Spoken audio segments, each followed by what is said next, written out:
Hello, I'm Lawrence and I'm on a quest to uncover all of the memos that Britain and America lost in the pond, and one of those memos pertains to travel.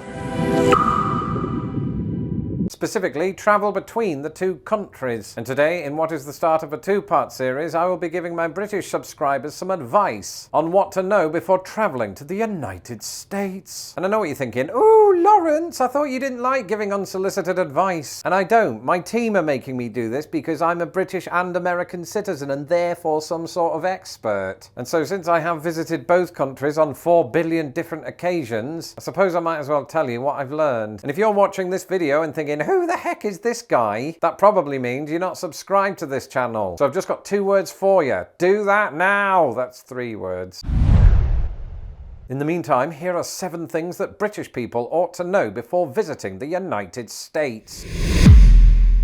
One thing that I'll never get used to is being touched up and down by people in rubber gloves. And this is especially true in airports. And that, unfortunately, was the best way we could think of to segue into airport security. And don't get me wrong, nobody in either country likes the drudgery of having to haul your suitcase onto a conveyor belt only for a stranger to open it up and reveal to the world your collection of tubes. Dear God. I'm talking about my camera equipment, you dirty little... But pound for pound, I'd say that this process is a little less stressful in Britain. You see, it's often noted that American airport security is little more than theatre. And I don't mean that all of the agents start singing Jesus Christ Superstar. I mean that it's all for show. Take off your shoes. Why? Are you inviting me into your house? Make sure all of your electronics are in a separate tray. People think it's easy being a YouTube sensation.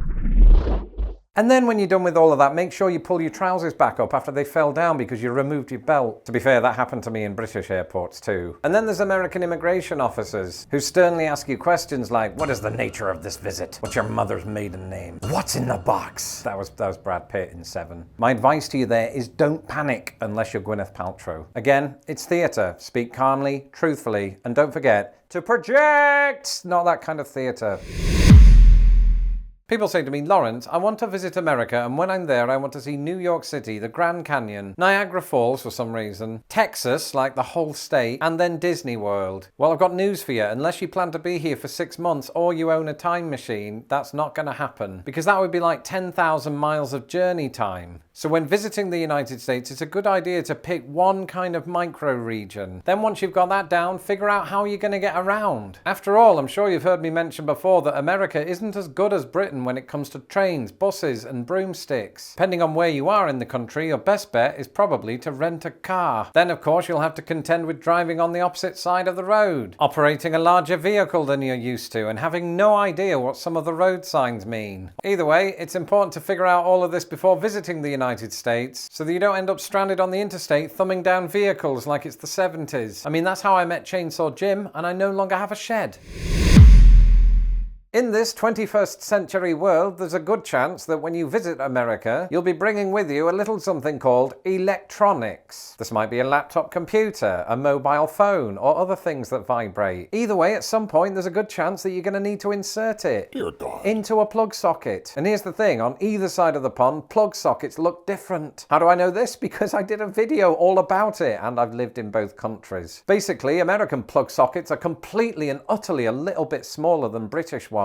Additionally, while most of them do have 3 holes, some only have 2, and I'm still talking about plug sockets. Why am I telling you all of this? Well, because your British plug sockets will not fit into those holes. And you might be thinking, oh no, what am I going to do? How do I edit my videos while on holiday? If you're a content creator. If you're not, then just ignore that example. The point is, just like in your Year 9 chemistry classes, there is a solution. That solution is a converter that you plug into your plug like that, and then that bit goes into the wall, and then you get the American electricity-ness. And now you might be asking, where can we get these, Lawrence? And the answer is simple. On the World Wide Internet Web. And on that subject, the worldwide internet web is where 1/3 of Americans like to do their shopping. And more than 10 million of those shoppers are doing this more cost effectively by using our sponsor today, Capital One Shopping. Capital One Shopping is a simple browser extension that automatically applies the best available coupon codes to online purchases. Let me give you an example. The extension helped me save over $7 on this table with wheels, which is going to house my laptop, microphone, and sometimes cat. What's more, you don't even need to be a Capital One one customer to use the extension. Now at this point you're probably thinking, Lawrence, just let us know the special Lost in the Pond code so that we can get the extension at a discounted rate. And you know what? I'm not going to do that because the extension is completely free. In fact, upon signing up, you'll receive a $10 bonus and earn the chance to win $1,000 a day for the next 30 days. And just like an overzealous thespian, you better act fast because this is a limited time offer. Either click the link in my description or scan the QR code on the screen to add the Capital One shopping extension to your mobile and desktop browsers and begin your springtime shopping today.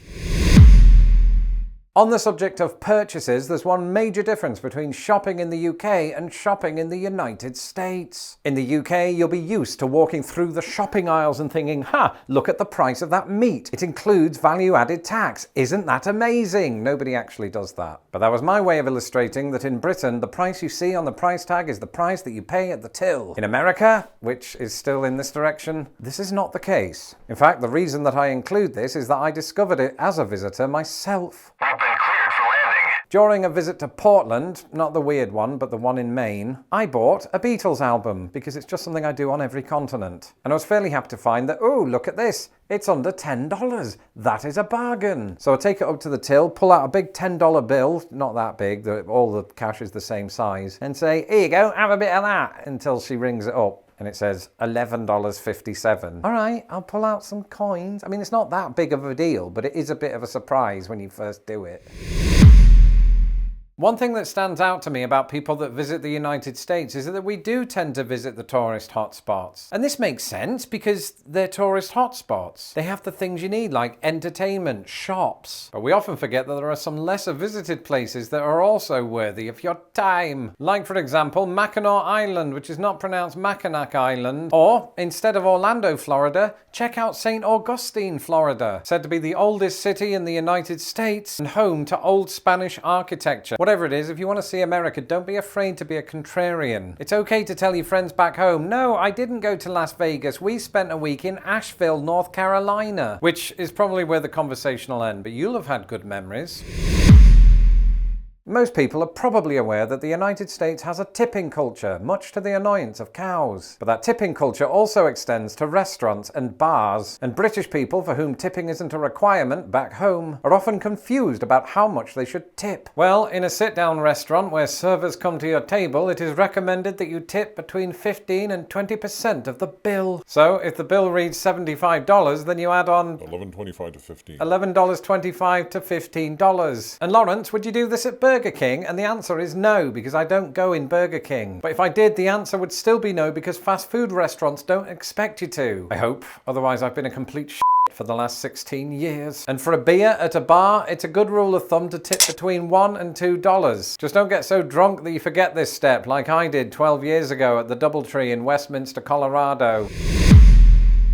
And finally, something that I've benefited from both as a visitor and a resident of the United States is this. Some Americans incorrectly assume that I'm smart just because of my accent. And what I'm saying to you is, use that to your advantage. In fact, this is especially true if you do visit the places that aren't necessarily tourist hotspots. You see, in major cities like New York or Chicago, a British accent is a dime a dozen, to the extent that nobody really asks me about my accent here. But back when I lived in Indiana, they treated me like royalty. But if you come here and say words like tomato, banana, water, Americans will absolutely love you, or think you have a weird diet. Either way, your accent alone is a good icebreaker if you're the sort of person who likes to be talked at. And if you're not, then don't talk.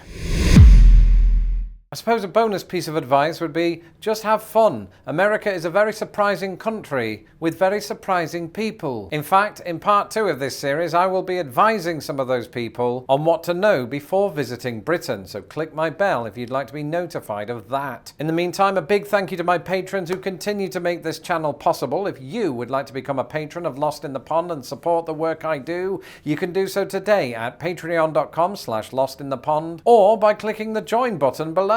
Until the next video, goodbye.